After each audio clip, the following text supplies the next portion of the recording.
Okay, I built this weird looking thing. This is a speaker. It's a DML planar speaker. And I would do a sound demo, but I can't play sound through my phone and record it at the same time. So I'm just gonna describe what the sound sounds like.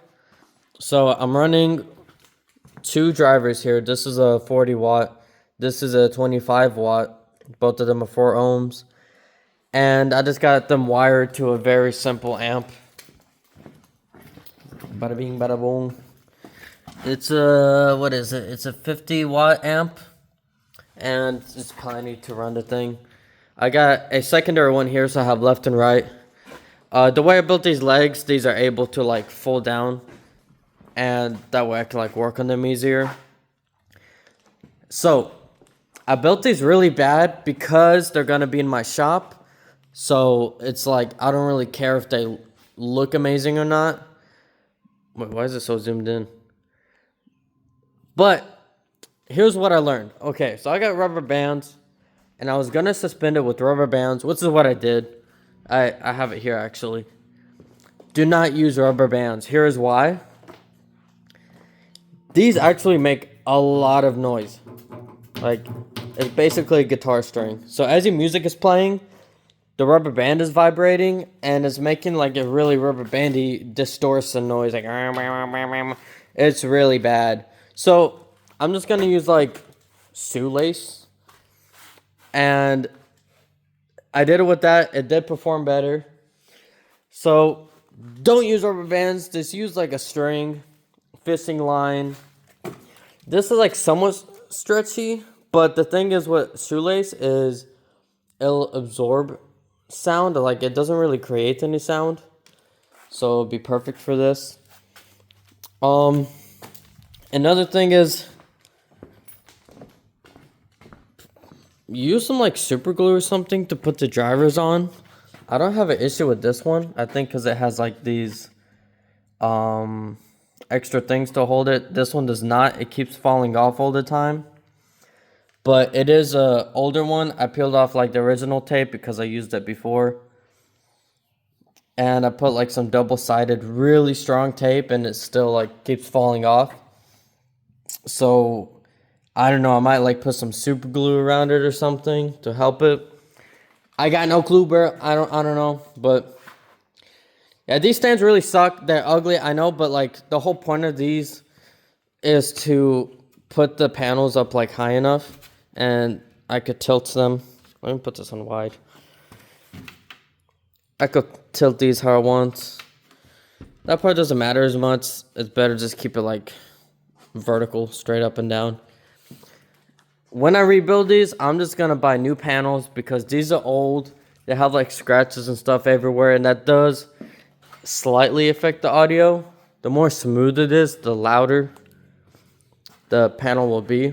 I'm just gonna put them up on the ceiling next time at an angle like this, and then I'll have like 2 here for left and right side, and then left side 2 there.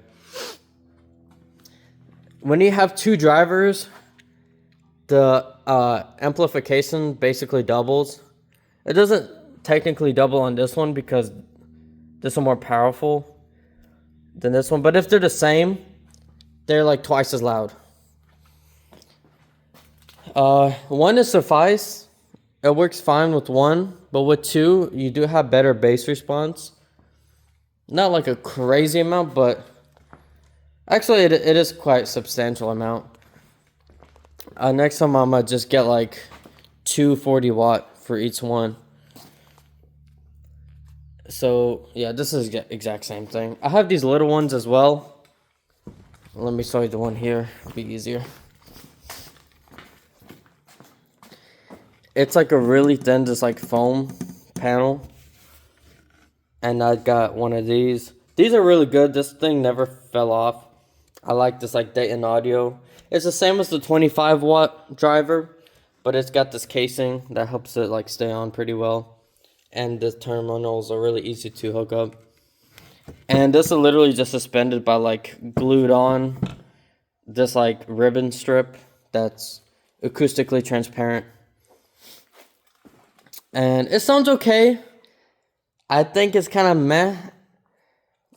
I think it's just the actual panel is not really that great for this. One thing that I did find out is like if I pinch this against the frame, it really doesn't sound too bad. Like honestly, I'm thinking if I do like a drywall and buy like 1/4 inch wood, and from stud to stud, instead of drywall, I would just put like that wood and put these drivers in the back, kind of spaced out. I believe in theory it's gonna sound really good. I get more bass response when I'm like holding this against here. I don't know why. To me, it doesn't make sense. I feel like it would be more efficient like this. But maybe the tone, just change it. It probably loses volume. But for some reason, I get like a little more bass. I don't know the science to that. I'll have to do more testing. But this is what I got for now. And everyone knows this by now, but basically, like when you build one of these, you put your drivers 2/5 this way and 2/5 this way.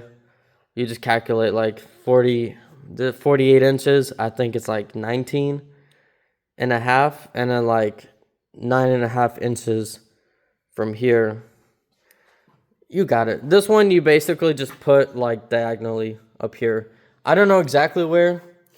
The spec sheets don't tell you exactly where, at least the ones that I found from Dayton Audio. It just kind of shows you relatively put it like diagonally. But yeah, that's what I got. My shop is a disaster right now. I'm still like new. But there you go. Oh, one thing to know is the sides really suck. The audio that comes from the sides are pretty terrible. Like if you're standing even at this angle, you kind of have to be like 45 degrees from it, to be honest.